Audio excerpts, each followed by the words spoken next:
गुरु गोविंद दोनों खड़े, काके लागू पाए। गुरु बलिहारी व गुरुदेव की, गोविंद दियो दिखाए।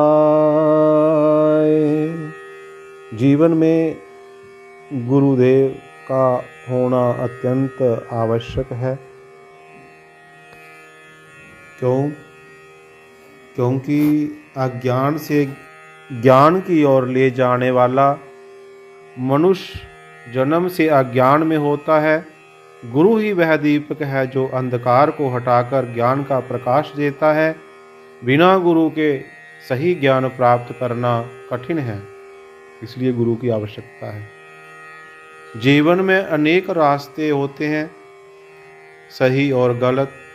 गुरु अपने अनुभव और विवेक से हमें धर्म, कर्म और सत्य का मार्ग दिखाते हैं, जिससे हम भटकते नहीं हैं। इसलिए गुरु जीवन में होना आवश्यक है कि हम कहाँ गलत हैं, कहाँ सही हैं। गुरु केवल पढ़ाते नहीं बल्कि संस्कार देते हैं।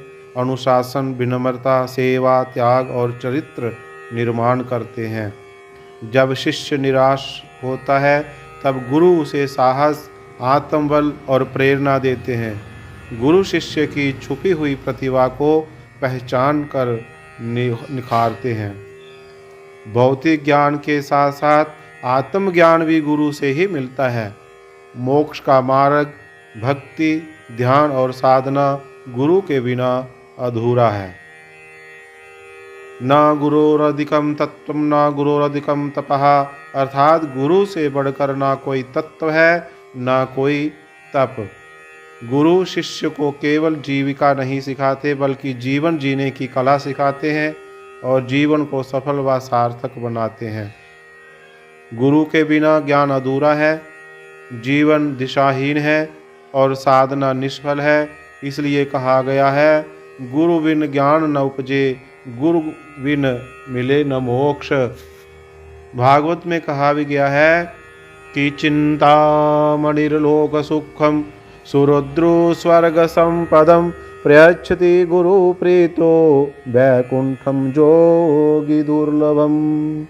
यदि हमें चिंतामणि मिल जाए तो वह इस लोक का सुख दे सकती है, और सुरुद्रो स्वर्ग संपदम, यदि हमें कल्प वृक्ष मिल जाए तो वह स्वर्गीय संपदा दे सकता है। प्रयच्छति गुरु प्रीतो, परंतु गुरुदेव जी के प्रसन्न हो जाने पर वैकुंठम योगी दुर्लभम, बड़े बड़े सिद्धों को, योगियों को जो वैकुंठ जो दुर्लभ है, और गुरुदेव यदि प्रसन्न हो जाते हैं तो वह भी हमें वैकुंठ प्रदान कर देते हैं।